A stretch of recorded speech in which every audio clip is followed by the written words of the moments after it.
자, 고린도 후서는 먼저 전후서를 이야기할 때는 고린도 전후서가 다가 아니다. 그 외에도 편지가 있었다라는 걸 말씀을 드렸고, 고린도 전서를 보냈지만은 고린도 전서에 대해서 그렇게 반응이 좋지 않아서 바울이 2차 방문을 했는데 이거 역시 반응이 그렇게 좋지 않았다. 예. 그래서 이제 디도를 보냈습니다. 편지를 써서 굉장히 심하게 책망하는 그런 편지였다고 이야기합니다. 그래서 이 편지의 결과가 어떻게 될까? 그걸 이제 우리 고린도 후서를 읽으면서 그걸 알아가고 있습니다. 그래서 고린도 교회에서 온 그 디도의 소식은 굉장히 긍정적인 상황이어서 이것 때문에 기뻐서 쓰는 편지가 고린도 후서입니다.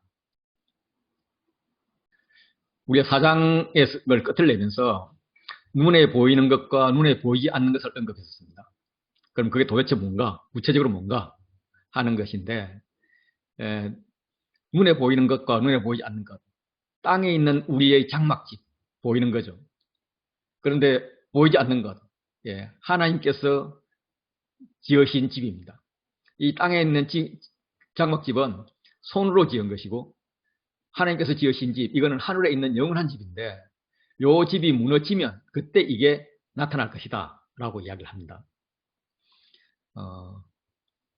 그래서 이게 무너지면 이거는 다른 말로 이제 사실은 이제 죽으면이죠. 우리가 죽으면 나타나게 될 것이다 하는데 왜 집 이야기를 하다가 무너지는 걸 죽음으로 보느냐?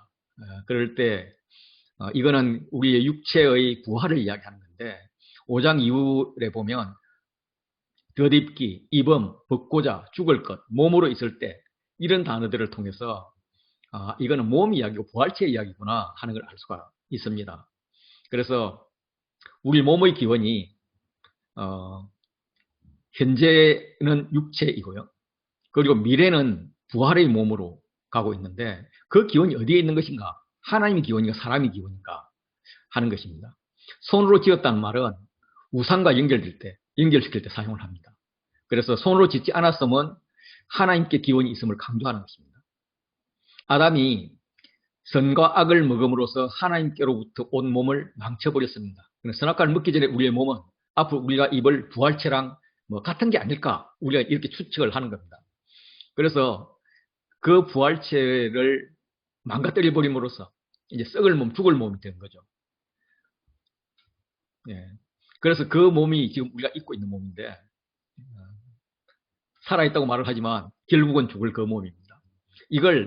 그래서 이 죽을 몸은 결국 사람의 손으로 만든 것이에요. 사람의 손으로. 사람이 죄를 범해서 만들어진 거예요.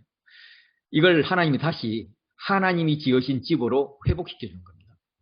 그래서 이 몸을 집으로 비유하면서 또 땅과 하늘을 대조를 합니다. 땅에 있는 우리 장막집은 우리의 육체를 말하고 땅의 사람 아담으로부터 물려받은 그런 임시로 사는 장막인 거죠. 이 집이 무너지면 이 집이 끝이 나면 죽으면 우리 몸이 이제 죽으면 우리에게는 영원한 삶, 하나님이 지으신 집이 주어진다는 거죠. 그래서 부활체는 땅에 있는 우리의 장막집, 지금 우리가 입고 있는 이 몸과는 다르다. 하나님이 지으신 집이다. 처음 인간을 창조하셨을 때 그때 지으셨던 그거랑 비슷할 거다. 같을지도 모르고. 손으로 지은 게 아니다. 죄의 요소가 이제 들어간 게 아니다. 하늘에 있는 영원한 집이다라는 겁니다. 물론 아직 아무도 체험하지 않았기 때문에 정확히 알 수는 없습니다. 그런데 이게 분명히 있다고 지금 계시하고 있습니다. 엠마오로 가는 제자들이 예수님을 알아보지 못했던 것이 아마 그 몸은 몸인데 지금 우리가 입고 있는 이 몸은 아니기 때문에 그랬을 것 같습니다. 아담이 선악과를 먹기 전에 영이 살아있어서 영이 육을 지배했던 그때의 몸입니다. 병이나 죽음이나 이런 곳에 노출되지 않은 그런 몸인 거죠. 죽지 않은 몸. 그래서 우리가 땅에 있는 이 장막집, 육체에 거하는 동안에 기도하고 있습니다. 그 기도하는 것은 결국 우리가 부활체를 입을 것, 영원한 생명을 살 것을 기도하겠죠. 그럼 그 기도가 이루어질 것인가? 가능한가? 확실한가? 이런 문제를 좀 생각을 해보고 싶습니다. 그래서 장막집, 영원한 집 이런 식으로 건축 언어가 사용되고 덧입다, 벗다 하는 옷의 언어로 이렇게 또 사용이 됩니다. 그래서 이게 기도, 탄식을 하고 나서 그 탄식의 목적을 이야기하면서 왜 그런가 이유를 설명하는 A, B, C가 두 번 연결되고 있습니다.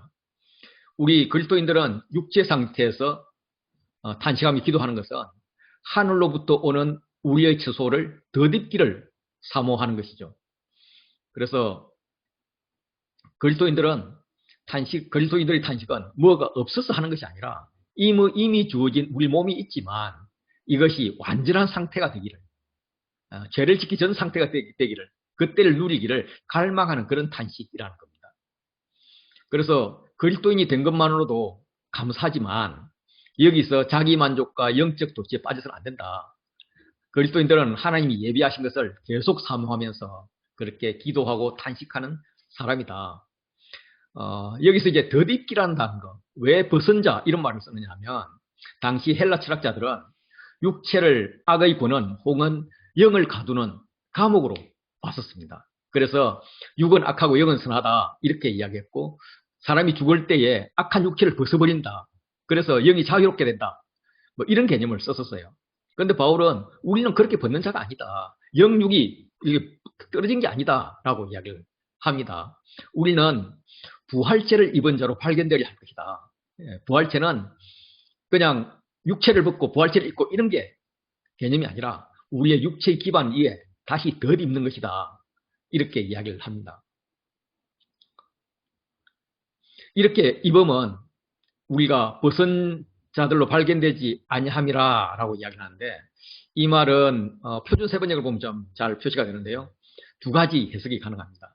우리가 이 장막을 벗을지라도 벗은 몸이 되지 않을 것입니다. 혹은 우리는 이 장막을 입어서 하늘로부터 온 장막을 입어서 벌거벗은 몸으로 드러나지 않으려고 합니다. 라는 두 가지 상황입니다. 그래서 우리가 하늘로부터 오는 이 처소, 이 몸을 입어서 벗은 자가 아닌 입은 자가 되겠다는 겁니다. 우리가 이 장막에 있는 그 땅의 장막이죠. 이 몸을 입고 있는 이 몸은 우리에게는 짐이에요, 짐. 그래서 이 짐전까지 탄식을 합니다. 그래서 이 짐을 벗어버리면 가벼울 것 같은데 벗는다고 가벼워지는 게 아니라 오히려 덧입어야 가벼워진다는 거예요. 그래서 이 덧입는다는 것은 뭐냐 하면 죽을 것인 이 육체가 생명에 먹힌다. 생명이 덧입으면서 육체를 먹어버린다. 삼켜버린다. 그래서 부활되게 하는 것이다. 뭐 이런 개념을 쓰고 있습니다. 뭐 말이 좀 헷갈리잖아요. 그러면 그게 가능하냐? 그때 가능하지. 왜냐하면 하나님이 하시니까 하나님께서 이것을 우리에게 이루게 하시고 뿐만 아니라 이미 하셨지 않았냐. 예수님을 봐라. 예수님을 첫 열매로 그렇게 주셨으니 또 너희가 다음 이걸 열매가 될 거 아니냐. 거기다가 보증으로 성령을 우리에게 주셨다. 이미 지불금 하나님이 지불하셨는데 하나님께서 잠금 지불 안 하겠냐. 예, 이렇게 이야기를 합니다. 그러면 탄식을 하는, 그러니까 기도하는 성도가 어떤 삶을 살고 있나. 물론 이제 그 성도는 이루어질 걸 아는 거죠. 그래서 그 성도가 사는 것은 항상 담대하다는 거예요. 담대하다는 것은 뭔가 든든하다는 거예요. 우리는 부활이 있기 때문에 새로운 생명으로 그렇게 완성될 거기 때문에 든든한 백이 있다는 겁니다. 그럼 그 든든한 게 언제 든든한 건가? 몸으로 있을 때에도 든든하고 몸에서 떠나도 든든하다는 거예요. 그래서 몸으로 있을 때는 주와 따로 있는 것이고 몸을 떠날 때는 주와 함께 있는 것인데 주와 함께 있다면 든든한 건 당연할 텐데 주와 따로 있을 때도 왜 든든한가? 그 이유는 우리가 믿음으로 행하고 보는 것으로 행하지 아니함으로 가능하다. 그렇게 된다는 거죠. 그래서 우리가 육신의 몸으로는 주님을 볼 수도 없고 친밀한 교제도 할 수 없지만 그래서 우리는 눈에 보이는 것으로 행하는 것이 아니라 보이지 않는 믿음으로 영으로 주와 함께 인심을 있음을 인식하고 믿음으로 행하게 된다, 행해야 한다라는 겁니다. 그러면서 그렇게 하면서 우리가 아는 것은 우리가 몸으로 있다는 것이고 또 원하는 것은 몸을 떠나서 주와 함께 있다는 거예요. 그래서 우리는 몸으로 있을 때 육체를 기준으로 할 때는 주님과 같이 있을 수 없지만 이 몸을 떠나면 육체가 아닌 다른 것을 기준으로 하면 주와 함께 있는 것인데 우리가 담대히 애를 써야 할 것은 무엇인가? 그러면 이것만 보면 우리 빨리 몸을 떠나서 주와 함께 있으면 좋겠어. 이건데 주님이 하시는 말씀은 몸으로 있든지 떠나든지 주를 기쁘시게 하는 자가 되기를 힘쓰라라고 이야기를 합니다.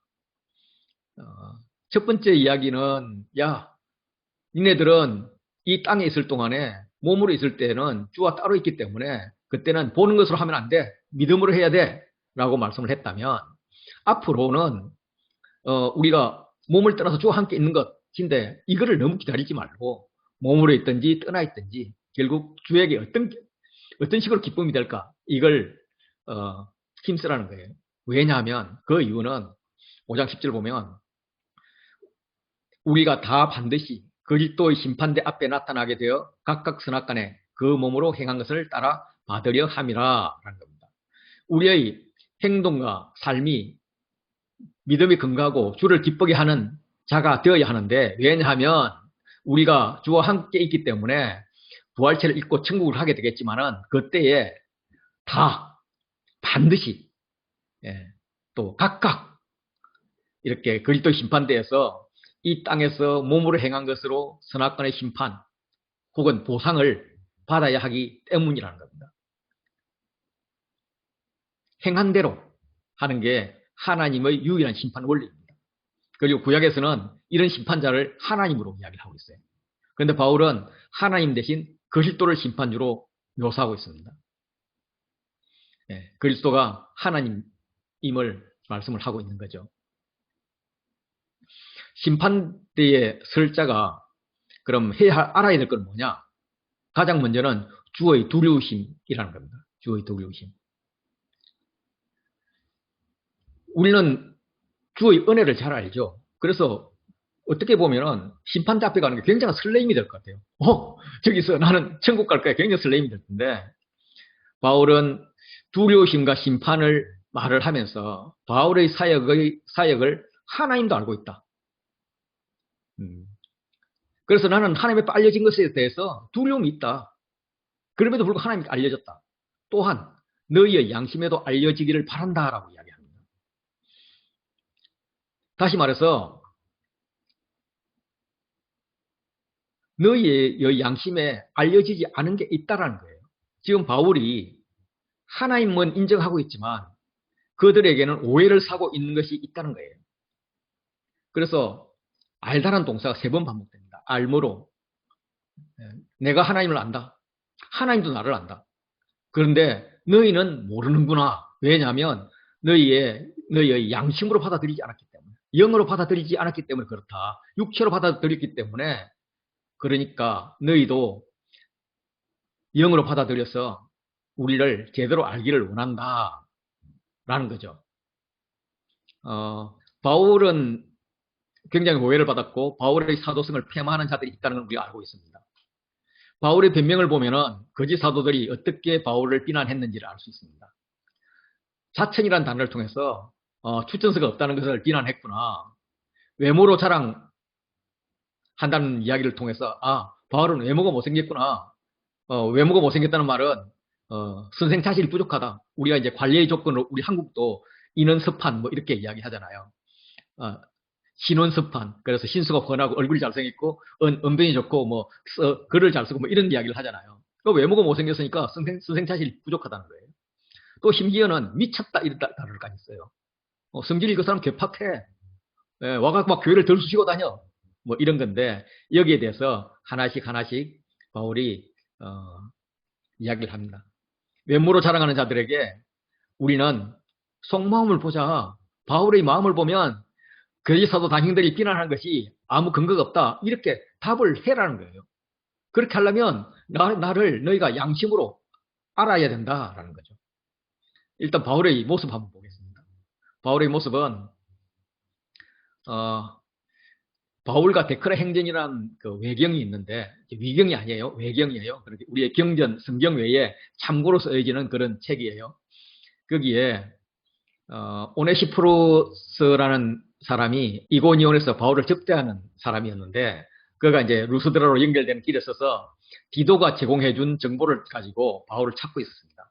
그러면서 그가 바울이 오는 것을 보고 표현한 것이, 그는 키가 작달막하고 약간 대머리였고 다리는 안창다리며, 이제 요 정도 되면 되게 못생기고 풍채도 없는 거죠. 이렇게 해놓고 나서 미안한지 풍채는 고상하고, 이상해요. 이렇게 되는데 풍채가 고상할 수 있을지. 또 얼굴 이야기라는 게 눈썹은 붙었고 매부리 코에, 예, 이런 은혜가 없겠죠. 예, 은혜가 충만하대요. 어떻게 보면 사람 같고, 사람치고는 되게 못생겼고, 어떻게 보면 천사의 얼굴을 가졌다. 그래서 천사라고 우리가 이야기하면 품위도 있고 풍채도 고상하고 은혜가 충만한 사람으로 표현할 수 있겠다, 뭐 이런 거고, 바울의 그림들을 보면 다 이렇게 대머리로 이렇게 나와 있고 이거 비슷하게 나와 있습니다. 성교여행 가보면 앞비볼리 같은 데 가면 바울이 처음 유럽에 도착했을 때 그때 배 타고 내리는 장면, 여기들을 봐도 이거 비슷하게 그려 있고, 인터넷 보면 이런 그림들을 볼 수 있습니다. 외모 자체만으로는 덩치도 작고 못생겼다는 말입니다.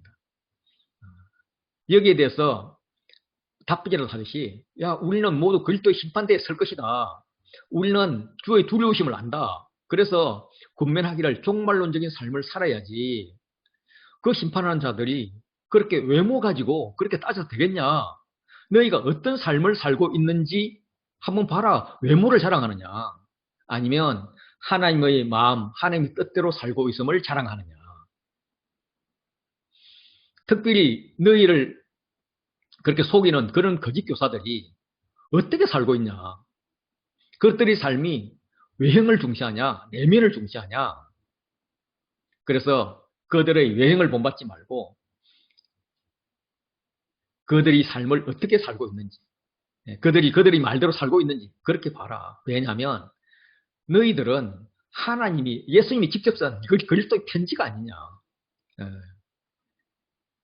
그래서 마음으로 알라라고 이야기를 합니다. 본인이 성질이 괴팍하다는 비난에 대해서 우리가 만일 미쳤어도 하나님을 위한 것이다. 정신이 온전하여도 너희를 위한 것이다. 하나님 사랑, 너희 사랑 두 개가 나오죠. 예. 이것은 뭐가 기준이냐 하면 그리스도의 사랑이 기준이다. 그리스도의 사랑이 우리를 강권하기 때문이다. 그래서 그 그리스도의 사랑은 뭐냐? 그야 당연히 한 사람이 모든 사람을 대신해서 죽은 것이고, 그의 죽으심을 통해서 또 다시 살아나심을 통해서 우리 같이 다시 살리신 것이다. 그 사랑은 목숨까지도 내어주신 그런 사랑이다. 그분이 우리를 대신해서 죽었던 분이다 라고 이야기하는 거죠. 그래서 메시아는 우리를 위해서 죽은 분이다. 따라서 우리는 더 이상 육신을 따라 살 사람이 아니다. 이제 안다는 말은 살아낸다 이런 말이잖아요. 알 사람이 아니다. 비록 우리가 육신에 있을 때에 그리스도를 알았지만 이제부터는 그리스도를 알고 나서부터는, 체험하고 나서부터는 그같이 살지 않겠다 하면서 알다라는 단어를 3번 이야기하면서 다시 어떤 삶을 살아야 될지를 이야기를 합니다. 그래서 우리는 다시는 그렇게 육신을 따라 사는 것이 아니라 예수 그리스도를 위해서 살라라고 이야기를 합니다. 육신이 기준이 아니라는 거죠. 육신 혹은 육체가 기준이 아니라 이제는 잣대가 달라져야 된다는 말입니다.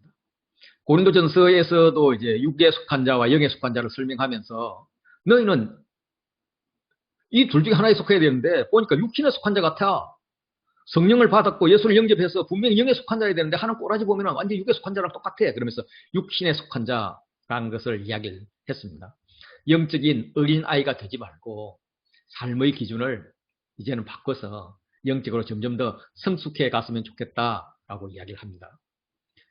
이 알다라는 단어가 주의 두려우심을 알았다. 그래서 너희가 우리가 하나님께 알려졌고 너희도 알려지기를 원한다 하면서 알다를 3번 반복을 했습니다. 그러면서 외모를 보지 말고 마음을 알았으면 좋겠다라는 이야기를 했죠. 그리고 조금 전에 소개했던 게 이 육신에 대해서 알지 말고 이제 그리스도를 우리가 육신으로 알았지만 이후로는 육신대로 살 게 아니다. 알 게 아니다 하면서 알다를 3번 반복을 합니다. 이 알다 3번과 3번을 보면은 이게 어떤 교차됐고 구조가 되어 있겠구나 이렇게 볼 수가 있는데 13절에 바울이 하나님 사랑과 너희를 위한 사랑을 이야기를 했고 15장 15절에는 성도들이 예수를 위해 살아라 라고 이야기를 합니다. 그래서 가운데 5장 14절이 핵심 메시지인데 그리스도의 사랑이 우리를 강권하시는도다. 우리가 생각하건대 한 사람이 모든 사람을 대신하여 죽었은즉 모든 사람이 죽은 것이라 라고 이야기를 합니다. 안다는 것은 살아간다라는 말이죠. 그래서 이제부터 우리는 육신을 따라 살면 안 된다. 물론 우리가 육신만이 살아있을 때에 그리스도가 육신이 되어서 우리에게 오셨지만 우리가 그리스도의 구원을 이루고 부활성천을 하신 것을 아는 그 이후부터는 이제부터는 육신으로 살아서는 안 된다. 예수님을 따라 살아야 된다. 그 예수님 안에서 살아야 된다. 그 예수님이 어떻게 했는지를 알면은 그분이 우리를 위해서 죽었다는 걸 알면은 우리가 그분 안에서 사는 것이 당연하지 않겠냐. 이렇게 이야기를 합니다. 그러면 육신을 따라 살지 않는 자, 삶의 기준이 바뀐 자를 뭐라고 부르느냐? 그리스도 안에 있는 자는 이제부터는 새로운 피조물이라 부르는 거야. 라고 이야기합니다. 그러면 새로운 피조물이 되는 조건은 뭐예요? 누구든지 아무나 가능하다는 조건이 있다는 거예요. 단 조건이 있다면 그리스도 안에 있다라는 것이 조건이라는 겁니다. 우리가 그리스도를 알았기 때문에 보라, 이전 것은 지나갔다라는 겁니다. 그래서 보라, 새 것이 되었다. 너희는 새로운 창조물이 되었다. 새 창조가 너희 속에서 이루어졌다라는 거예요. 그 새로운 창조는 당연히 하나님께로부터 났을 것이고 그게 그리스도로 말미암아 되었겠죠. 하나님 하셨고 그리스도를 통해 했다는 겁니다. 그리스도를 통해서 뭘 하셨느냐면 화목하게 했다는 거예요. 우리에게 화목하게 하는 직분을 주셨다는 겁니다. 그래서 우리는 화목하게 하는 직분, 그리스도를 대신하여 사신이 되었다. 그런 직분을 줬다는 겁니다. 하나님이 그리스도 안에 계셔서 세상을 하나님과 화목하게 하시는데 그 할 때 하나님께서 결심한 것은 사람들의 죄를 그들에게 돌리지 않을 것이기 때문에 회개하면 다 용서해 줄 것이기 때문에 용서보다는 그냥 아예 잊어먹어 버리실 것이기 때문에 하나님께서 우리에게 부탁한 것은 너희가 화목하게 하는 말씀을 전달하라라고 우리에게 부탁을 했다는 겁니다. 그러면서 고린도 후서에서 처음으로 명령이 나옵니다. 그 명령은 5장 20절에 너희는 하나님과 화목하라. 그래서 바울은 우리는 그리스도를 대신하는 사진이다. 그래서 그리스도를 대신해서 말해야 된다. 아니 하나님께서 부탁하신 그 화목의 말씀을 해야 된다 하면서 바울이 간청하는 거예요. 너희는 하나님과 화목하라 하면서 화목을 계속적으로 반복하고 있습니다. 그래서 그 화목이라는 것은 뭐냐 하면은 그 안에서 하나님의 의가 되는 거예요. 하나님께서는 우리의 화목을 위해서 엄청난 투자를 하셨습니다. 하나님은 죄를 알지도 못한 예수님을 우리를 대신해서 죄로 삼으신 거죠. 이것으로 인해서 우리는 칭의라는 일회성 구원을 받았습니다. 그래서 우리는 이 일회성 구원에서 끝나는 것이 아니라 지속적으로 성화의 과정을 거쳐 나가야 되는 거죠. 이게 하나님과 화목을 유지하는 것입니다. 이것이 가능한 것은 우리가 그리스도 안에서 하나님의 의가 되게 했기 때문에 그렇습니다. 하나님의 의가 되었다. 하나님의 의라는 것은 어떤 존재, 정체성, 다움 이걸 말합니다. 그래서 하나님의 의라면 하나님답다 이런 게 하나님답다. 우리가 어떻게 하나님다울 수가 있어요? 우리가 하나님다울 수 있는 것은 피조물들이 볼 때 우리가 하나님의 형상을 닮았다는 겁니다. 우리들이 볼 때는 우리가 하나님과 어떻게 비교할 수 있겠어요? 그렇지만은 그는 나의 하나님이 되고 나는 그의 백성 혹은 그의 아들이 되는 그 결과로서 백성과 아들을 경험한 자가 되게 하셨다라는 거예요. 이게 어떻게 가능해? 그게 새 언약이야. 지금 이렇게 이제 바울이 말씀하고 있는 겁니다. 이게 5장이고요. 6장으로 넘어가면 6장이 이제 그러면 너희는 하나님과 함께 일하는 자로서 뭘 해야 될 거냐 하고 권합니다. 하나님의 은혜를 헛되이 받지 말라라고 이야기해요.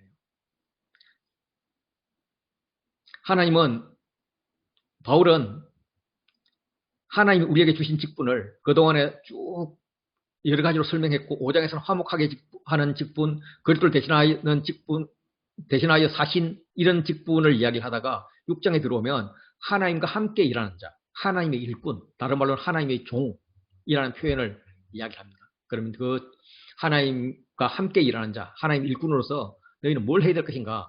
하나님 은혜를 헛되이 받지 말라라고 이야기합니다. 그러면서 이르시되 어디서 번역해 갖고 왔다는 말이죠. 구약에 말씀하셨다는 말이죠. 내가 은혜 베풀 때에 너희에게 듣고 구원의 날에 너희를 도왔다. 그렇게 말씀하셨다. 그러니까 지금은 은혜 받을 만한 때요. 오라 지금은 구원의 날이로다. 구원을 쟁취해야 될 날이다. 구원받은 사람으로 살아야 된다. 이 말인데 이 은혜 베풀 때 이것은 이제 이사야 49장 8절에 은혜의 때에 내가 너희에게 응답하였고 구원의 날에 내가 너를 도왔도다. 요 말씀을 그 헬라어 번역을 가져온 것이다 라고 이야기를 합니다. 어쨌든 이 은혜 받는 너희는 굉장한 직분을 받았다라고 이야기를 합니다. 그래서 이렇게 하나님께 직분을 받은 자로서 우리는 어떻게 살아야 될 것인가? 바울은 무엇이든지 아무에게도 끌리지 않게 살고 싶다, 살고자 한다라고 이야기했습니다. 그리고 모든 일에 하나님의 일꾼으로 자천한다는 이야기죠. 그래서 하나님 주신 직분이 비방을 받지 않으려고 언제든지 모든 일에 하나님의 종으로 일했다. 하나님 일꾼으로 자천했다. 그래서 하나님의 일꾼은 하나님의 일, 십자가의 복음에 부합되는 그런 태도로 살아야 된다라는 겁니다. 그가 그런 삶을 살아가는 동안에 그 사역 환경은 엄청 어려웠습니다. 지금 사역 환경, 바울의 무기, 사역 환경이 ABA 구조로 이렇게 되고 있는데 사역 환경은 우리가 알다시피 생활이 무지 어려웠죠. 환란, 궁핍, 고난 뿐만 아니라 매맞음, 가침, 난동 등 사회적 반대도 있었습니다. 수고를 갖고 자지 못했고 먹지 못하는 그런 사역의 과중함도 있었어요. 그리고 영광과 욕됨, 악한 이름과 아름다운 이름. 물론 영광도 있었어요. 아름다운 이름도 있었어요. 그럼에도 불구하고 견뎌내야 될 어려움이 훨씬 많았던 거죠.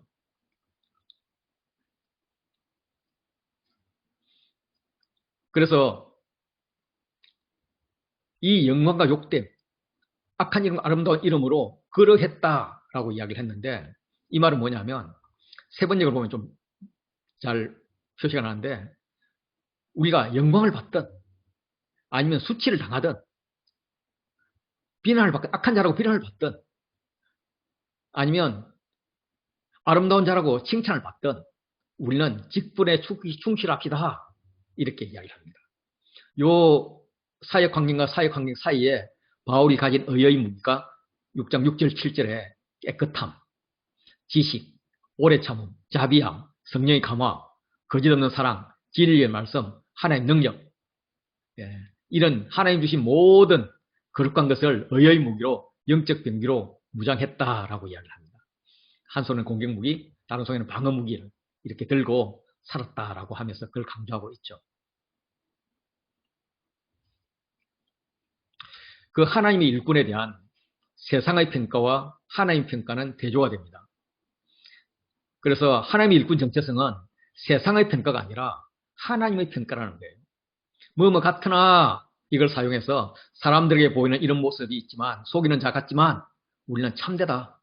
무명한 자 같지만 유명하고 죽은 자 같지만 살아있고 징계를 받은 자 같지만 죽음을 당하지 아니하고 근심하는 자 같으나 항상 기뻐하고 가난한 자 같으나 많은 사람을 부유하게 하고 아무것도 없는 자 같으나 모든 것을 가진 자이다. 당시에 사람들이 이 바울과 같은 사역자들의 겉모습을 보면 저 사람은 불행한 사람이다 라고 생각을 했을지도 모릅니다. 그렇지만 2000년 후에 우리가 볼 때는 누구보다도 당당하고 누구보다도 행복한 자였다는 생각이 들죠. 그리고 우리가 바울을 닮고자 이렇게 바울이 쓰신 책들을 공부하는 거 아닙니까? 예, 오늘 우리는 동의해요. 그래서 그는 참되고 그는 유명한 자고 그는 살아있음을 우리는 동의를 하고 있습니다. 그래서 바울은 이렇게 자기의 사도로서의 정체성 그리고 고난, 의의 무기를 통해서 어떻게 자기가 정체성을 이렇게 세워갔는지를 설명한 다음에 마음의 화해와 소통을 요구를 합니다. 고린도 교인들에게 너희를 향하여 우리 입이 열렸다. 입이 열렸다는 것은 이제 진실하게 모든 것을 솔직하게 끊김없이 이렇게 이야기하겠다라는 겁니다. 그래서 개개인을 비난하거나 욕할 생각은 없지만 또 그렇다고 또 질책을 안 할 것도 아니다. 우리가 마음을 넓혔다. 너희를 이해하고 용납하기로 했다. 그래서 바울의 권면을 당연히 받아들여야 될 그들이 받아들이지 못한 것에 대해서 바울이 화가 났지만 마음을 넓혀서 이해하는 마음으로 보니까 고린도 교인들 자체가 쫌생이 아니라 너희들 심정이 위축되었구나 이걸 느꼈다는 거예요. 그래서 바울이 교회에게 아버지의 마음으로 자녀에게 말하는 것 같이 이야기를 합니다. 우리의 마음이 넓어졌으니 너희의 마음도 넓혀라 라고 이야기를 합니다. 서로 이해하고 용납하자. 우리는 성령 공동체 아니냐. 그리고 우리는 이런 여건과 어려움 이런 것들을 충분히 이겨낼 영적 근육을 키워가고 있지 않냐. 더 키우자. 우리 마음을 넓히자. 아프더라도 좀 찢자. 이제 이런 이야기를 합니다.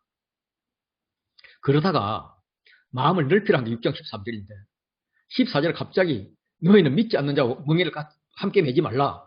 이러면서 넓히지 말라라고 지금 이야기를 해요. 그래 이게 뭐냐? 이게 이제 제가 고린도후서 처음 설명할 때 구조를 설명할 때 2장 13절에서 디도를 만나지 못함으로 내가 마게도냐로 갔노라 하면서 옆으로 마음이 탁 빠졌잖아요. 그러면서 사도 변명을 막 하잖아요. 사도성에 대한. 그래서 요 이야기가 마게도냐로 갔노라 한 이야기가 7장 5절에 우리가 마게도냐에 이르렀을 때 이러면서 디도를 만나서 뭐 위로받았다. 요 앞에서 위로 이야기 잔뜩 하잖아요. 요 이야기로 이렇게 연결이 되고. 그래서 옆으로 이제 빠졌어요. 마음을 넓히라 했어요. 했는데, 그렇다고 믿지 않는 자하고 자에게도 마음을 넓히면 안 돼. 그들은 하고 멍게를 같이 매면 안 돼. 이제 이렇게 이야기를 하는 겁니다. 그래서 요 이야기를 하고 나서 마무리를 하고 나서는 이제 다시 마음을 넓히고 우리를 넓은 마음으로 영접을 해라. 이렇게 13절이 7장 2절로 연결돼요. 그래서 요 가운데 이야기를 먼저 한번 짚고 넘어가면 되겠습니다. 그래서 마음을 넓혀서 우리 서로 이해하고 용납하자라는 말입니다. 그런데 우리의 이해와 용납을 막는 핵심 원인들이 있는데 너희가 믿지 않는 자들의 영향을 너무 많이 받아서 그렇다. 그들과 똑같이 생각하고 행동한다. 그러니까 경계를 분명하게 하게 해야 된다. 그들과 관계를 끊어라 라고 이야기합니다. 여기서 이제 믿지 않는 자가 나오는데 믿지 않는 자는 문자적으로는 예수님을 주로 영접하지 않는 자를 의미하는 단어입니다. 그런데 여기서는 이제 문맥상으로 보면 거짓 사도로 그렇게 보여요. 다른 예수를 믿고 다른 영을 믿고 다른 복음을 전파하는 자. 그래서 바울이 사탄의 일꾼이라고까지 이렇게 말하는 그 자들과 같이 멍에를 매서는 안 된다. 왜 멍에를 매서는 안 되냐 하면 서로 짝을 결합할 수 없는 이유를 수사적 의문문으로 5번 이야기를 합니다. 너희는 의인데 의가 어떻게 불꽃과 함께 하겠냐? 너희는 빛인데 어둠과 어찌 사귀겠냐? 너희는 그리스도인데 베리알과 어떻게 조화되겠냐? 너희는 믿는 자인데 믿지 않는 자와 어찌 상관되겠냐? 너희는 하나님의 성전인데 어떻게 우상과 이렇게 일치를 하겠냐? 예, 이렇게 이야기를 합니다. 너희는 의이고 빛이고 그리스도고 믿는 자이고 하나님의 성전이다. 그는 방향이 성령의 방향으로 가는 자들이에요. 그 멍에라는 것은 소가 두 마리 가는데 그 등에 이렇게 메고 나서 한 방향으로 가게끔 그 힘을 모으게끔 하는 게 멍에잖아요. 근데 이 멍에를 맨 게 하나는 의가 메고 하나는 율법이 이렇게 같이 맸다. 하나는 불법이 이렇게 같이 맸다면 불법은 불법의 방향으로 갈 거고 의는 의의 방향으로 가니까 힘센 쪽으로 끌려가게 되는 거죠. 그 방향이 다른 거죠. 다른 방향과 어떻게 함께 하겠느냐, 어떻게 사귀겠느냐, 어떻게 조화를 이루겠느냐, 안 된다. 예, 이렇게 이야기를 합니다.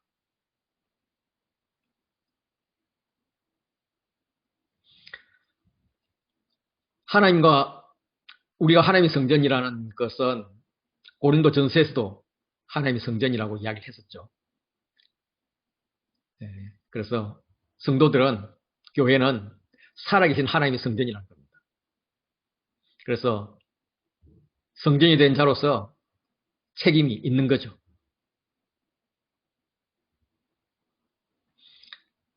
하나님은 자신의 성전된 백성을 어떻게 하고 싶으냐. 그거는 하나님께서 너희 가운데 거하시며 나는 그들의 하나님 되고 그들은 나의 백성이 되리라 라고 말씀을 하셨습니다. 내가 너희를 영접하고 너희에게 아버지 되고 너희는 내 자녀가 되리라 이렇게 말씀을 하고 계세요. 이 말씀은 구약의 여러 구절들을 인용을 한 것입니다. 구약의 여러 구절들을 보면 나는 너희 중에 살면서 너희 하나님이 되고 너희는 내 백성이 될 거다. 여호와는 그들의 하나님 되고 또 여호와는 이스라엘 모든 종족의 하나님 되고 그들은 내 백성이 될 거다.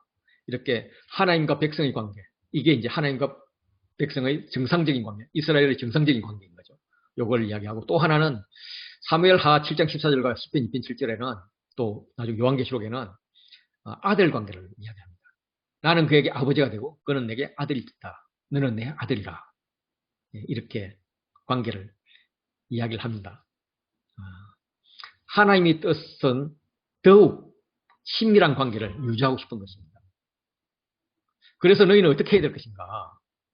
6장 17절에 보면 너희는 그들 중에 나와서 따로 있고 부정한 것을 만지지 말라라고 이야기합니다. 구약에서도 나와란 말이 많이 있어요. 너희는 떠날지어다 거기서 나오고 부정한 것을 만질 말지어다. 너희는 그 중에서 나와라 하는 말들을 계속 합니다. 그렇게 세상 부정한 것과 분리되어야 된다. 우리가 에클레시아라는 말을 할 때 또 그런 말을 하잖아요. 분리되었다. 구별되었다. 이런 말을 하잖아요. 분리되어야 된다. 이런 말을 합니다. 이렇게 너희는 그들 중에서 나와라. 따로 있으라. 부정한 것을 만지지 말라 하는 것은 교차대꾸 구조의 중심에 있습니다. 그만큼 강조되는 것이죠. 정리하면 성도의 정체성은 하나님의 성전입니다. 그러면 성전에 걸맞는 복된 약속을 가진 우리로서 성전에 걸맞는 그런 삶을 살아야 됩니다. 사랑하는 자들아, 이 약속을 가진 우리는 하나님을 두려워하는 가운데, 하나님을 경외하는 가운데 거룩함을 온전히 이루어라. 육과 영의 온갖 더러운 것에서 자신을 깨끗하게 하라. 이렇게 군면을 함으로써 6장을 마칩니다. 7장으로 가겠습니다. 7장에서 이제 마음으로 영접하라 하면서 설명을 덧붙이고 있는데 우리에게도 아무에게도 불의를 행하지 않고 아무에게도 해롭지 않고 아무에게도 속이 빼앗은 일이 없다. 6장 8절은 우리는 속이는 자 같지만 사실 참된 자야. 하나님 참되자고 인정한 자야. 이렇게 이야기했잖아요. 그런데 너희들은 이렇게 오해를 하고 있다라는 말이죠. 그래서 너희가 마음을 넓혀서 우리를 영접하면 마음을 넓히면 우리의 참됨을 발견하고 우리를 영접할 수 있을 것이다. 라고 이제 이야기를 하는 거죠. 왜 이런 말을 하느냐 하면 너희를 정죄하려고 하는 게 아니다. 정죄하려고 하는 게 아니라 너희가 우리 마음에 있어서 함께 죽고 함께 살고자 함이다. 하는 거죠.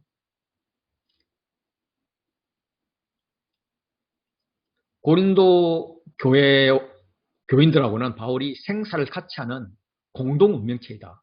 한 마음의 운명체이다. 라고 지금 주장을 같이 하고 있습니다. 왜 생사를 같이 하고자 하냐? 옛날부터 내가 너희들에게 계속 말했지만은 너희가 우리 마음에 있다. 내 심장이다. 이렇게 이야기하는 거예요. 그래서 너희를 향하여 담대한 것도 많고 너희를 든든히 여기며 신뢰하고 있고 너희를 위하여 자랑하는 것도 많고 내가 우리의 모든 환난 가운데서도 위로가 가득하고 기쁨이 넘치는데 그 위로와 기쁨은 너희로부터 오는 것이다. 이렇게 이야기를 하는 거죠. 그만큼 바울은 고린도 교인들에 대해서 애착을 가지고 있습니다. 바울이 이제 마게도냐로 이르렀을 때의 이 상황을 이야기를 합니다. 그들이 마게도냐에 이르렀을 때 우리의 육체가 편하지 못했다. 내적으로는 몸이 아주 피곤했다는 거예요. 외적으로는 사방으로 환난을 당했다는 겁니다. 또 외적으로는 다툼이 있었고 내적으로는 두려움이 있었다라고 이야기를 합니다. 바울이 마게도냐로 돌아간 상황은 우리가 잘 알고 있습니다. 바울은 두 번째 방문에서 화해에 실패하고 디도에게 아주 심하게 책망하는 편지를 써서 보냈고 그와 함께 드로아에서 만나기로 했는데 드로아에서 기다렸을 때 막 복음의 문은 열리는데 디도가 안 와요. 그래서 마음이 불편해서 복음을 포기를 하고 복음 전파를 포기를 하고 마치 실패자 같이 유럽 쪽으로 마게도냐로 떠납니다. 그런데 그 마게도냐에서 지금 기다리고 있는 이 상황이죠. 그래서 안박스로 굉장히 어려웠다는 거예요. 그런데 이 상황에서 낙심하는 자들을 위로하는 하나님이 낙심한 자를 위로하는 하나님이 디도를 보내서 우리를 위로하셨다. 그래서 디도를 만났다는 거예요. 그런데 그 디도의 위로가 어디서 왔느냐면 그 디도가 너희에서 받은 그 위로로 우리를 위로했다. 네. 그래서 너희가 위로가 된 내용은 너희가 우리를 사모했고 애통해했고 나를 위한 열심히 있음을 우리 알았기 때문이다 라고 이야기를 하는 겁니다. 그래서 지금 이 디도를 보고 바울은 어떻게 변하냐면 디도를 만나기 전에 낙심한 자였어요. 낙심한 자. 그가 위로를 받습니다. 그래서 이제는 기쁘게 되었다는 거예요. 그가 디도가 왔는데 너희가 사모하고 있고 회개했고 또 바울이 가르친 것에 대해서 열심히 있다는 것을 보고를 했는데 그거는 정말 나에게 복음이었어. 기쁜 소식이었어. 이렇게 이야기를 합니다. 바울은 이 이야기를 하면서 고린도 교인들의 입장에서는 근심이 있었어요. 근심. 바울이 엄한 편지를 썼기 때문에. 그런데 그 근심이 다행히 잠깐 근심이었어요. 그리고 그걸 통해서 회개를 했다는 거예요. 하나님 뜻대로 회개를 했다는 거예요. 그래서 그게 구원이 되었다는 거죠. 구원에 이르게 했다는 거예요. 그럼 이제 편지를 보낸 바울의 입장은 그들이 근심할 것에 대해서 너희를 근심하기 시킨 것에 대해서 후회했다는 거예요. 후회했는데 이제는 후회하지 않아요. 왜냐하면 그 근심이 잠깐만 근심하고 하나님이 뜻대로 하게 된 그런 근심이었다는 거예요. 그래서 그걸 통해서 구원에 이르는 회개를 했기 때문에 이제는 기뻐한다. 이제 이런 근심 혹은 후회의 진전을 지금 보이고 있습니다. 하나님이 뜻대로 하는 근심, 그 근심과 세상의 근심은 차이가 뭔가? 7장 10절에서 하나님 뜻대로 하는 근심은 후회할 것 없는 구원에 이르게 하는 그런 회개를 이루는 것이고 세상 근심은 사망을 이루게 하는 것입니다. 그래서 이 하나님 뜻대로 하게 된 근심은 고린도 교인을 얼마나 간절하게 하며 얼마나 변정하게 하며 얼마나 분하게 하며 얼마나 둘게 하며 얼마나 사모하게 하며 얼마나 열심히 있게 하며 얼마나 불하게 하였는가 이렇게 변화시켰다는 겁니다. 물론 그 대상이 이제 좋은 방향으로 이렇게 됐겠죠. 그래서 너희가 이제 이런 부분에 대해서 일체 너희의 깨끗함을 나타내었다. 그러면서 감사하고 있는 거죠. 얼마나를 몇 번 반복해요. 7번 사용하고 있잖아요. 그래서 그들의 근심과 회개의 과정이 정말 철저하였다. 이렇게 표현을 하는 것입니다. 만약에 이 과정이 이루어지지 않았다면 바울과 고린도 교인들의 관계가 깨어지는 차원뿐만 아니라 그들이 그리스도의 복음을 잃어버릴 그런 결과를 가져왔을 것입니다. 그 근심이 세상 근심으로 그쳤다면 사망이 되었을 것입니다. 그렇지만 하나님의 뜻대로 하는 근심이었기 때문에 회개했고 구원을 이룬 것입니다.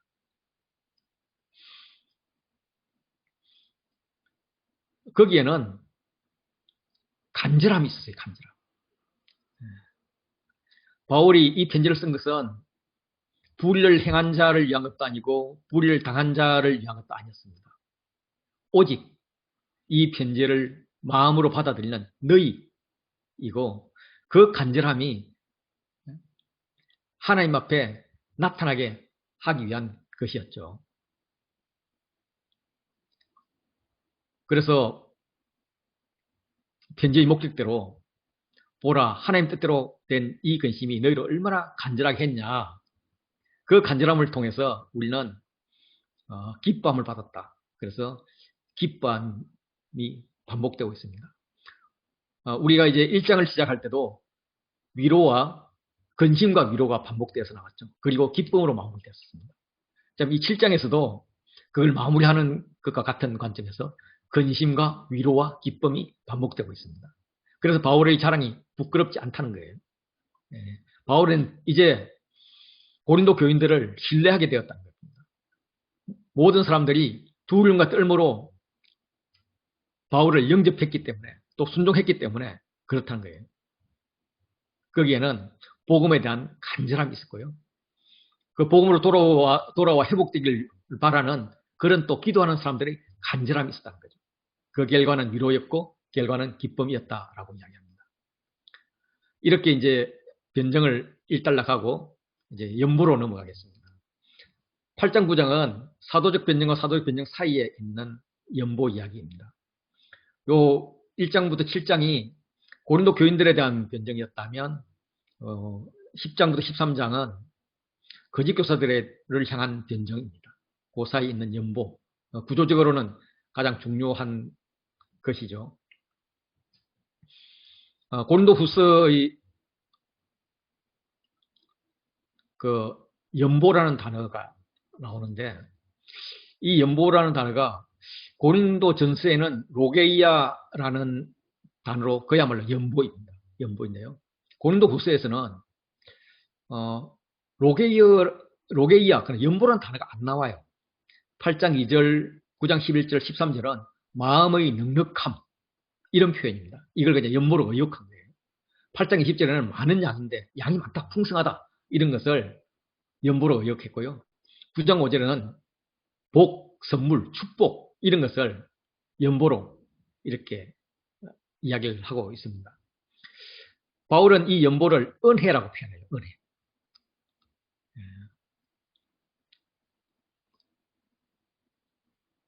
아마 연보에는 복이나 선물 이런 의미가 있기 때문에 은혜라고 표현한 게 아닌가 그렇게 생각을 합니다. 지금 이제 마게도냐의 연보를 표현을 하면서 환란이 많은 시련 가운데 그들이 넘치는 기쁨이 있었다. 극심한 가난이 그들의 풍성한 연보를 넘치도록 했다라고 이야기를 합니다. 여기서 연보는 마음의 넉넉함입니다. 다시 말해서 자발적인 관대함. 이게 극심한 가난이었지만 아주 관대함은 넉넉함은 풍성하고 넘쳤다. 이런 겁니다. 그래서 교인들의 그 환란과 시련은 어떤 시험 과정이었는데 이들은 이 시험 과정을 통과하고 그리스도인의 기쁨을 쟁취한 자로 증명이 되었다라는 겁니다. 그 증명된 것이 그들은 굉장히 쪼달리는 삶 가운데서도 여전히 마음만은 풍성했다. 충분히 베푸는 그런 삶이었다라고 이야기를 하는 거죠. 그들은 그들의 힘대로 할 뿐만 아니라 힘에 지나도록 자원했다. 자원했다는 말은 스스로 선택했다는 말입니다. 그들의 연보는 그들의 마음의 넉넉함은 힘대로 한 것 이상이었다는 거죠. 다시 말해서 힘에 지나치도록 의지적으로 했다는 거예요. 그들이. 그리고 그들이 참여함에 대해서 우리에게 간절히 구했다는 겁니다. 이 성도를 섬기는 일, 은혜인 이 연보는 그냥 단순히 돈을 이렇게 헌금한다? 이런 의미가 아닌 거죠. 이거는 그 이상이라는 겁니다. 이거는 섬김의 교제에 참여한다는 겁니다. 다시 말해서 그가 그들의 넉넉함을 공동체, 가난한 공동체를 위해서 이렇게 공급함으로써 야, 너희랑 우리랑 같이 교제해. 같은 한 식구가 한 형제가 되어. 이런 화해의 악수를 하나됨, 화목하게 하는 그런 직분을 예루살렘 교회에 이렇게 청한다는 거예요. 그렇기 때문에 그들은 이걸 오히려 그렇게 되었으면 좋겠어 하는 간절함으로 구했다는 겁니다. 그래서 먼저 자신을 죽게 드리고 하나님의 뜻을 따라서 바울 선교단에게도 그렇게 연보를 주었다라고, 연보를 맡겼다라고 이야기합니다. 이런 마음을 고린도 교회 너희도 가졌으면 좋겠어 라고 이야기하는 거죠. 그러면서 고린도 교회 연보의 모금은 이미 시작되었고 담당자로 디도를 임명하였다라고 이야기하죠. 그거는 이제 고린도 교인들도 알고 있는 사항이니까. 그런데 이제 바울이 이제 디도를 한 번 더 고린도로 가서 이제 마무리해 줄 것을 부탁을 했던 거죠.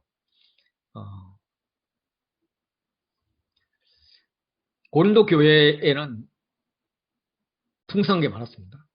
이미 풍성했다는 거죠. 그들의 말과 지식과 뭐 그리고 은사 이런 것들이 풍성했잖아요. 그래서 이 모든 일에 풍성한 것 같이 이 은혜, 이 연보 일에도 풍성했으면 좋겠어. 풍성한 연보를 넘치도록 했으면 좋겠어. 라고 이야기를 합니다.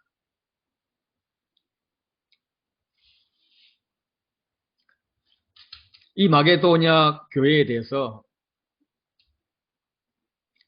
바울도 디도도 고린도 교회도 간절함이 있습니다. 이 간절함을 말하는 것은 명령이 아닌 거죠. 실제로 당신들이 얼마나 진실한지를 증명해 보이라고 하는 겁니다. 이 참여함에 대해서 마게도냐 교인들은 간절히 구했어. 연보에 참여하는 것.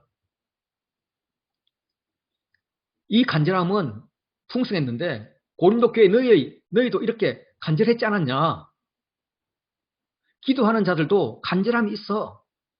이렇게 간절함과 간절함, 다시 말해서 성도 간의 교제에 대한, 섬김의 교제에 대한 간절함을 통해서 선이 이루어지기를 바란다는 의미입니다.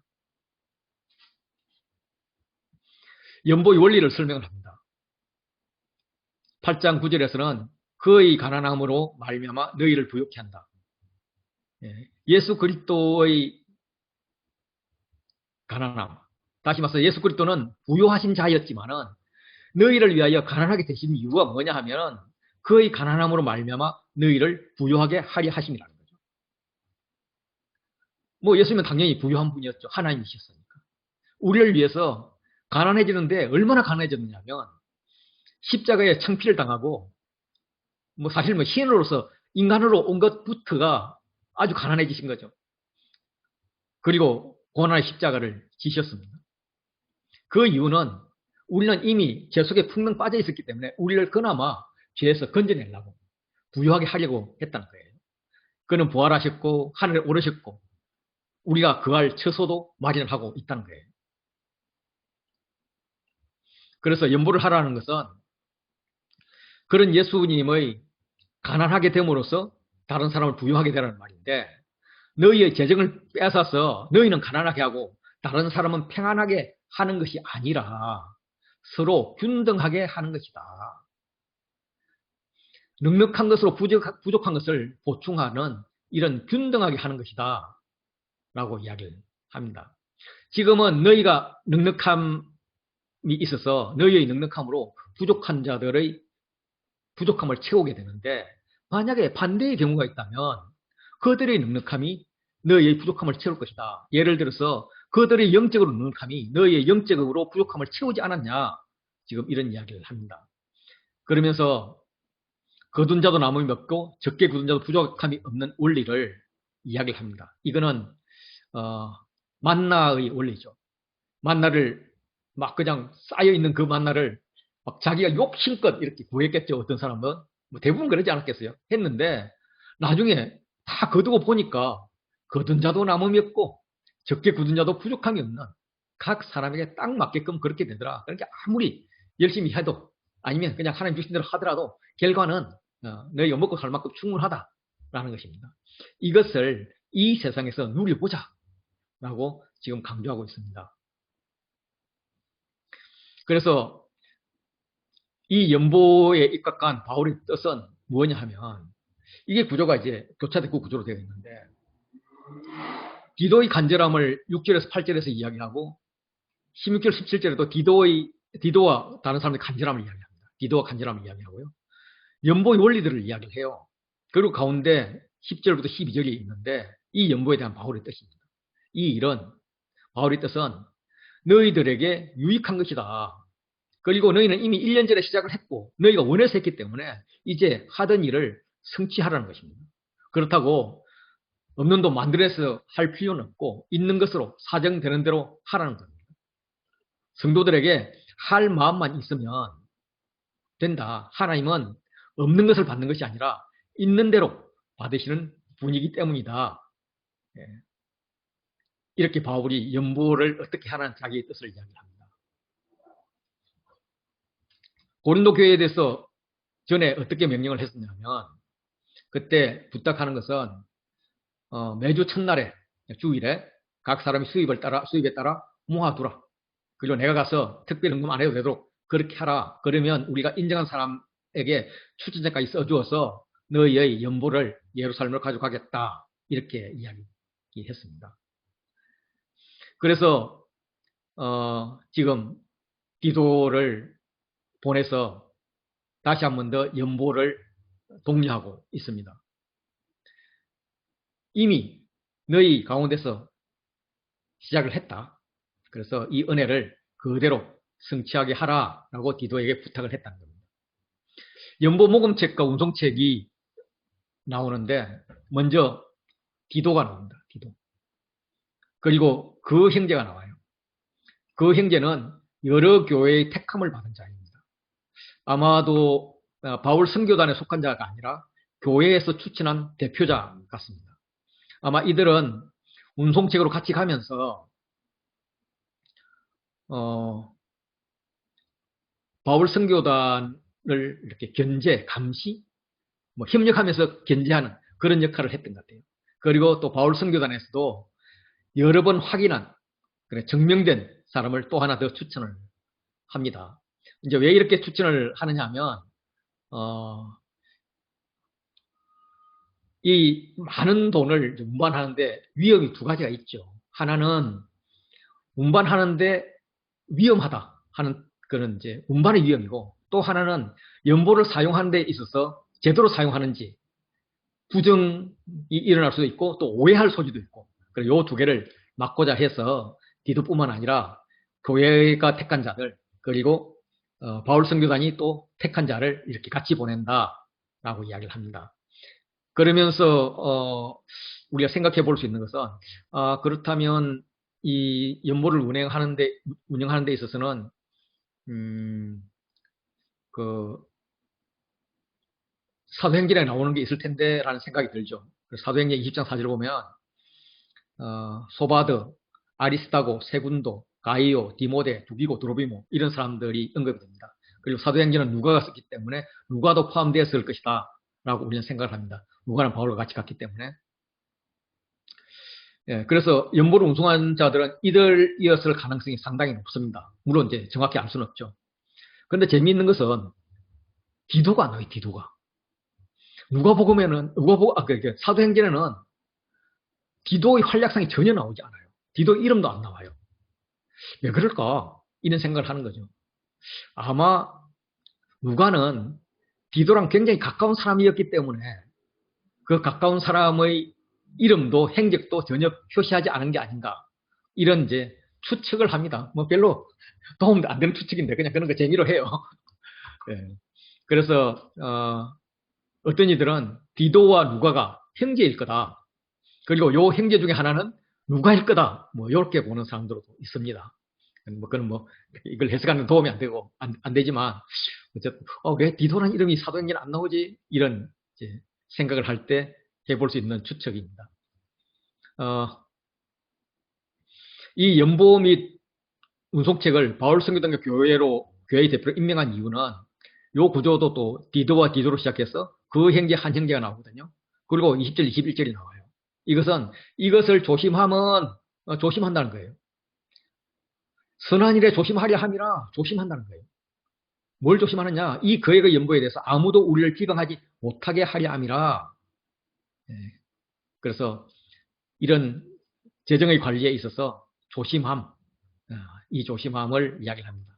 그래서 바울도 믿고 마게도냐 교인들도 믿고 고린도 교인들도 믿을 수 있는 그런 사람들에게 운송책을 지금 맡기고 있습니다. 그래서 디도의 소개로 마무리를 합니다.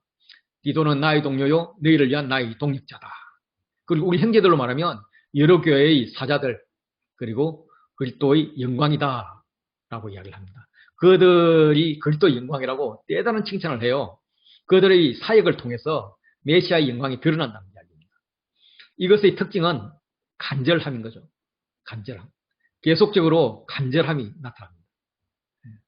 그래서 바울도 기근을 맞은 예루살렘 성도들에 대한 간절함이 있었고 데살로니가 교인들이 간절했고 고린도 교인들도 간절했습니다.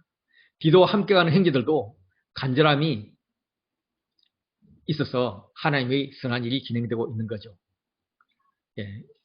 이 간절함, 그 간절함이 또 하나님 앞에서 떳떳하고 사람들에게 비방받지 않게 또 애를 쓰고 있습니다. 연보에 충실히 하는 거죠. 그래서 하나님 사랑과 이웃 사랑의 증거를 보이는 거죠. 그러므로 너희는 여러 교회 앞에서 너희의 사랑과 너희에 대한 우리의 자랑의 증거를 그들에게 보이라. 고린도 교회가 연보에 대해서는 어떤 거냐면 원래 고린도 교회가 먼저 연보를 했어요. 근데 그 고린도 교회를 개척할 때 자금을 떼어줬던 게 빌립보 교회 같은 마게도냐 교회들이었거든요. 그렇게 이제 마게도냐 교회로 볼 때는 자기들의 형제 교회, 개척 교회인 거예요. 아들 교회인 거예요. 그런데 그들이 연보를 한다 그러니까 마게도냐가 분발해가지고 막 그냥 힘 닿는 대로 연보를 했거든요. 연보를 했는데 나중에 고린도 교회가 모으다가 바울과 관계가 틀어서 중단을 했잖아요. 그런데 다시 하지 않으면 바울이 뻥친 게 되는 거죠. 내가 뻥친 게 아니겠건. 그리고 그 당시 사람들은 체면 문화가 굉장히 강했잖아요. 그러니까 바울이 야, 니네들 체면이 있지. 그게 이상하면 안 되지 않냐. 뻥이면 안 되지 않냐. 그러니까 우리가 너희 자랑해놨는데 그 자랑에 감동해서 지금 데살로니가 교회, 빌립보 교회 이런 마게도냐 교회들이 그렇게 연보를 모았는데 야, 너희도 모았다는 것을 보여야 될 거 아니냐. 그래서 같이 우리가 형제라는 걸 알아야 될 거 아니냐. 이제 이렇게 이야기하는 게 8장입니다. 9장으로 넘어가면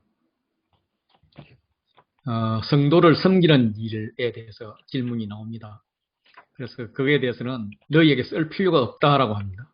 왜 쓸 필요가 없느냐 하면 이는 내가 너희의 원함을 알미라 라고 이야기하는데 이 성도의 섬기는 일은 아래 9장 10장 13절을 보면 연보라고 이야기를 합니다. 그래서 연보에 대해서 더 이상 말할 필요가 없다. 왜냐하면 고린도 교인들이 원해서 시작했기 때문이다. 그래서 너희가 1년 전부터 준비했지 않았냐? 라고 이야기를 하면서 그러면 이 이야기를 편지에 포함시키지 않아야 되는데 편지 내용에 포함시킬 뿐만 아니라 사람까지 보내서 마무리하라고 그렇게 이야기를 합니다. 그럼 그 이유가 뭔가? 그들은 1년 전부터 열심으로 준비를 했기 때문에 너희보다 훨씬 뒤에 개척한 교회들이 그렇게 열심으로 연비를 준비한다 이렇게 자랑을 했다는 겁니다. 그래서 이게 굉장히 많은 사람들에게 도전을 줘서 마게도냐 사람들이 연보를 내는데 분발을 하게 되었다는 거예요. 그런데 그 이후에 바울과의 관계가 틀어짐을 통해서 연보가 중단되었는데 그 중단된 것 때문에 이제 형제들을 보내는 이유를 설명하는 거죠. 너희를 위한 우리의 자랑이 헛되지 않고 내가 말한 것 같이 준비하게 하려 합니다. 믿었던 것에 부끄러움을 당할까 두려워하고 약속한 연보를 미리 준비하게 하도록 권면하는 것이다 라는 거죠. 그래서 자랑과 부끄러움이 이렇게 태조가 됩니다. 고린도 교인들이 1년 전부터 연보를 준비하고 있다고 바울이 막 자랑했는데 막상 가서 보니까 연보가 준비되지 않았다면 바울의 자랑은 거짓말이 되고 고린도의 부자 교인들이 말만 하고 실천하지 않는 그런 자라는 수치를 당하게 됩니다. 그래서 너희가 너희에 대한 우리의 자랑에 대한 증거를 보여라. 너희를 위한 우리의 자랑이 헛되지 않았으면 좋겠다 하는 말들을 하는 거죠. 그래서 그를 독려하기 위해서 디도와 두 형제를 보낸다고 하는데 바울은 이제 후에 이제 마게도냐 교회 대표들과 고린도로 가게 될 겁니다. 그때 고린도 교회가 아무것도 준비하지 않았다는 것을 알게 되면은 고린도 교회가 수치를 당하면 물론이고 그들을 기대하면서 기도하고 그들의 연보 소문을 듣고 본받자고 분발했던 자신들이 대표들이 수치감을 느낄 것 같다는 거죠. 그래서 두렵다라고 이야기합니다. 뭐 지금도 뭐 명예살인 뭐 이런 걸 하듯이 개인과 공동체의 명예를 목숨보다 중요하게 여기던 것이 이제 고대 지중해 세계였습니다. 그래서 명예의 손상을 입는다는 것은 엄청난 수치였던 거죠. 그래서 마게도냐 교인들에게 바울은 절대적인 지도자였습니다. 그들이 존경하는 지도자를 거짓말쟁이로 만들어버리는 고린도 교인들에게 마게도냐 교인들은 분노할 수밖에 없습니다. 이런 자들에게 속아서 기도도 해주고 헌금도 보내주고 고린도까지 방문했는데 막 그냥 수치감이 올라오겠죠. 그래서 디도를 비롯해서 형제들을 먼저 보내서 전에 약속한 연보를 미리 준비하게 한 것이다 라고 이야기를 합니다. 이렇게 이제 준비를 하고 강건한 이유는 이렇게 준비하여야 참 연보답고 억지가 아니라 라고 이야기합니다. 준비라는 단어가 많이 나오죠. 여기서 말하는 연보는 아까 선물이라고 영어 성경에 되었다고 말씀하셨는데 이제 원어가 연보라는 단어가 아니라 올로기아, 축복 혹은 선물입니다. 그래서 우리나라는 이제 의역을 해서 연보라고 생각합니다. 반면에 이제 억지라는 단어는 탐욕이에요, 탐욕. 그래서 이렇게 준비하여야 참 선물답고 탐욕 혹은 뇌물이 아니다 이렇게 되는 거예요. 연보를 내는 것이 기쁨으로 준비한 것이면 복된 사람으로 내는 것이고 억지로 눈치를 보면서 손해보는 느낌으로 마지못해 낸다면 혹은 다른 꿍꿍이가 있어서 낸다면 탐욕의 사람으로 내는 것이 된다는 말입니다. 그러면서 이제 준비하여야 참 연보가 되고 억지가 아니다라는 것을 농부에 비교합니다. 적게 심는 자는 적게 거두고 많이 심는 자는 많이 거둔다라고 하는데 여기서 이제 적게는 양의 적음이 아니라 아끼고 인색하게 부는 그런 인색한 태도를 이야기하는 거고 많이는 양의 많음보다도 이렇게 선물의 풍성함을 이야기합니다. 그래서 인색하게 베풀면 인색한 결과를 거둘 것이고 풍성하게 베풀면 풍성한 결과를 얻을 것이다. 이런 말이 되는 거죠. 이게 이제 주는 것이 복되다 하는 그 바울의 말씀 있잖아요. 사도행전 20장 35절을 보면 예수께서 친히 말씀하신 바 주는 것이 받는 것도 복되다 이런 말을 기억하라라고 했는데 이 연보가 이제 농사와 같다는 거죠. 잃는 것이 아니라 얻는 것이라는 거죠. 얻는 것이 행복의 은혜라는 거죠. 그래 농사로 따지면 적게 심은 자는 적게 거두고 많이 심은 자는 많이 거둔다. 그래서 연보에 대한 태도는 어떻게 해야 될 것인가? 각각 마음에 정한 대로 해라. 인색하지 함으로 해서는 안 된다. 즐겨내야 된다. 하나님의 즐겨내는 자를 사랑하신다라고 이야기합니다. 연보는 눈치 보면서 마지못해 하는 이런 것이 아니라 마음에 정한 대로 하는 거라는 거죠. 특별히 인색함이나 억지로 해서는 안 된다. 여기서 인색함이라는 것은 뭐 걱정한다든지 슬픔 이런 걸 말합니다. 연보를 손해로 생각할 때 빼앗긴다고 생각할 때 일어나는 겁니다. 아까워하는 거겠죠. 그래서 하나님께서는 이런 자보다는 즐겨내는 자, 아까워하지 않는 자, 나의 풍성함을 풍성함의 교제를 나누는 이런 것을 원한다는 거죠. 이 적게 심은 자는 적게 거두고 많이 심은 자는 많이 거둔다 하는 것은 잘못하면 기복신앙이 됩니다. 기복신앙이 되는데 이제 이 부분을 잘 해석을 해야 되겠죠. 제가 앞에 말씀드렸던 것을 근거로. 그런데 저는 이런 생각도 해요. 한 15년, 20년 전에 광수 생각이라는 만화가 유행할 때가 있었습니다. 그때 이제 크리스마스 때 이 국회의원, 시의원 이런 선거를 앞둔 사람들이 고안에 찾아와서 막 선물 조금 주고 사진 여러 번 찍고 뭐 이런 것을 풍자하는 그런 풍자하는 그런 코드로 시작을 하는데 시간이 지나서 경기가 어렵다고 막 말할 때 이제는 그나마 사진 찍으러 오는 사람도 없더라. 그래서 사진을 찍기 위해서라도 찾아오는 사람이 있으면 좋겠다 하는 취지의 말로 끝납니다. 그래서 비록 내가 기복신앙의 비판을 받더라도 그래도 할 수 있는 대로 즐겨서 내는 것을 즐기는 그런 삶이 되면 어떨까 이런 생각을 과거부터 했는데 뭐 현실에서는 잘 안 되네요. 어쨌든 예, 기복신앙일지라도 좋은 것은 따라하면 좋겠다는 생각을 했습니다. 하나님께서 즐겨내는 자에게 주는 복은 모든 은혜를 주신다는 거예요. 모든 은혜를 넘치게 하신다는 거예요. 이렇게 넘치게 하는 이건 너희로 모든 일에 항상 모든 것이 넉넉하여서 모든 착한 일에 넘치게 하려는 것이다. 예, 너희의 은혜는 모든 것에 다 넘치게 하시는 것이다. 예, 자족하게 한다. 이런 거죠. 그래서 인간의 자족은 인간 스스로 결정하는 것이 아니라 하나님 주시는 것인데 사실 그 시발점은 내가 기꺼이 즐겨낼 수 있는 은혜가 있어야 된다는 거죠. 은혜가 있을 때 돌아온 은혜가 나의 넉넉함이 된다는 겁니다. 그 은혜를 주시는 분이 하나님이고 그 은혜를 받으면 모든 것이 자족할 수 있기 때문에 모든 착한 일을 넉넉함을 지나서 넘치게 할 수 있다는 거죠. 그럼 이것의 성경적인 근거는 뭐냐? 그가 흩어 가난한 자들에게 주었으니 그의 의가 영원토록 있느니라 함과 같으니라 라고 했는데 요거는 10편 112편 9절에 그가 재물을 흩어 빈궁한 자들에게 주었으니 그의 의가 영구히 있고 여기에 근거합니다. 의와 능력, 그의 뿔, 그 의와 능력의 뿔은 하나님께 있습니다. 의와 능력을 삶으로 나타내는 자가 성도인 거죠. 성도는 하나님으로부터 공급을 받아서 또 하나님의 사람들에게, 특별히 가난한 사람들에게 공급자가 되도록 하는 것이 하나님의 영광입니다. 연보에 대한 태도를 설명을 하면서 농사로 표현했는데 일단 연보자를 심는 자, 심는 농부로 표현을 합니다. 하나님께서 심는 자에게 씨와 먹을 양식을 주시는 거죠. 그래서 이 원리가 성도들에게 너에게 심을 것을 주셔서 풍성하게 하신다. 거기다가 의의 열매를 더하신다라고 이야기를 하는 거죠. 그래서 하나님의 재정원칙은 심는 자에게 씨, 즉 심을 것을 주시고 먹을 것도 줍니다. 거기다 의의 열매를 더하게 하신다는 거죠. 연보는 농사로 치면은 씨를 심는 것인데 이 씨를 심는 것은 하나님이 주신 것이죠. 하나님께서 심을 것을 줄 뿐만 아니라 먹을 것도 준다는 거죠. 그래서 농사 짓는 사람은 먹을 양식은 먹지만 씨는 남기듯이 그 씨를 심겨야 한다는 거죠. 그 씨를 심으면은 또 풍성한 열매를 약속하십니다. 그런데 풍성한 열매는 나가 먹는 거잖아요.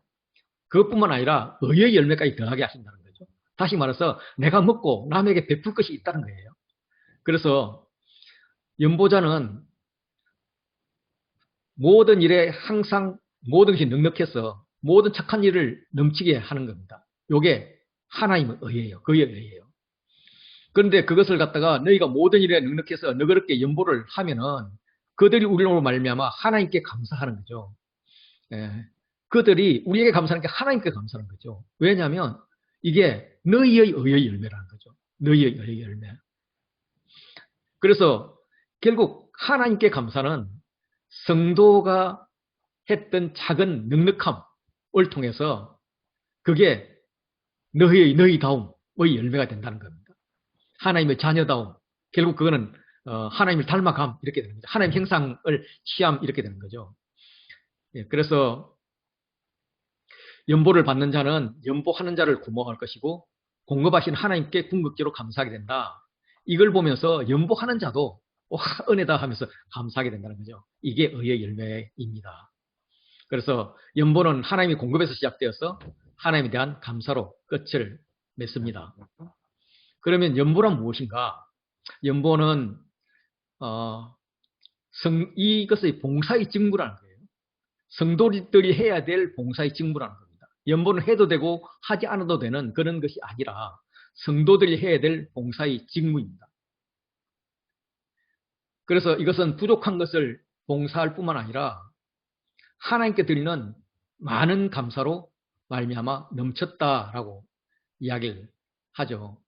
그래서 성도들에게 드리는 게 아니라, 성도들에게 이렇게 연보하는 것이 아니라 하나님께 드리는 감사라는 겁니다. 예, 그래서 나도 감사를 드리면 받은 자도 감사를 드리는 이런 아름다운 풍경이 이루어지는 것이죠. 그래서 마게도냐 교인들이나 고린도 교인들이 예루살렘을 섬기기 위해서 연보를 모읍니다. 예, 그러면 이 연보에 대해서 예루살렘 교회가 받는다면 예루살렘 교회는 부족한 것을 보충받는 것이 되는 거죠. 또한 예루살렘 교회가 이방 교회들이 그리스도의 복음을 진실하게 믿고 복종한 것을 인정하고 형제 교회로 받아들인다는 거죠. 그래서 너희가 그리스도의 복음을 진실히 믿고 복종하는 것에 대한 증거가 된다는 거죠. 예. 그 결과 예루살렘 사람들에게 이방인들은 지옥의 불쏘시개며 부정한 자라고 멀리 했었습니다. 그런데 그들과 하나가 되는 거죠. 이 이방인과 유대인들이 하나가 되는 것은 그 화해자로 화해의 직분을 주신 하나님께서 원하셨던 것입니다. 먼저는 자신과 화목하기를 원하고 또 백성과 백성이 화목하기를 원했죠. 결국 이것이 같은 화목이 하나님께 영광을 돌린다가 되는 거죠. 그래서 예루살렘 교회가 고린도 교회나 마게도냐 교회를 위해서 간구하게 되는 거죠. 그들이 너희를 위해서 간구하는 거죠. 예. 그리고 너희를 보고 싶어 할 거다, 사모하고 사귀고 싶어 할 것이다, 이렇게 이야기를 합니다. 그래서 연보하는 자가 받은 은혜를 그들도 사모하면서 그들 역시도 조만간 하나님께서 형편을 낫게 해주시면 베푸는 삶을 살고 싶어 할 것이다 라는 거죠. 그래서 하나님께서 주신 은사, 하나님의 선물은 말할 수 없이 큽니다. 바울은 그 크신 은혜에 지금 감사로 계속 돌리고 있죠. 여기까지가 이제 9장의 끝이고, 연보를 한번 정리해 보면 예수님께서는 은혜로 모범을 보이셨습니다. 그래서 그는 부유하신 이였지만 우리를 위해서 가난하게 되셨고 마침내 십자가에 죽으셨습니다. 그의 가난함은 부활로 이어졌고 이것이 우리를 부유하게 하셨습니다. 하나님은 이 모든 은혜를 우리에게 넘치게 주셨습니다. 예수 그리스도를 통해서 또한 자연을 통해서 먹을 것뿐만 아니라 심을 것을 주셔서 모든 것을 풍성하게 하셨습니다. 이게 하나님께서 우리에게 주신 지극한 은혜입니다. 말할 수 없는 그의 은사, 그의 선물, 그의 축복인 것이죠. 그럼 이것을 받는 연보자는 복을 이미 받았기 때문에 착한 일에 넘치게 할 의무가 있습니다. 그래서 의무라기보다도 이것 자체가 우리에게 복인 거죠. 그래서 심는 씨앗으로 인해서 더 많은 열매가 맺혀질 것이기 때문입니다. 그래서 모든 일에 넉넉해서 연보에 있어서도 그렇게 너그럽게 연보를 해야 된다는 거죠. 이거는 하나님께 드리는 많은 감사와 후한 연보여야 됩니다. 그래서 하나님께 영광 돌려야 되는 게 연보자의 역할이고요. 도움을 받는 자는 이 씨앗으로 인해서 씨앗을 심는 자에게 의의 열매가 될 것입니다. 그들의 부족한 것을 보충받아서 공급하시는 하나님께 감사하게 될 것이고요. 뿐만 아니라 연보자의 모범을 사모하면서 연보자를 위해서 간구하게 될 것입니다. 이런 모든 것들이 하나님께서 주신 은사, 제대로 된 번역을 하면 선물, 축복입니다. 이걸 이제 우리는 하나님께 영광이라고 하죠. 이렇게 이제 9장 10장을 마무리하고요. 다음 주에는 마지막 부분 10장부터 13장을 하도록 하겠습니다.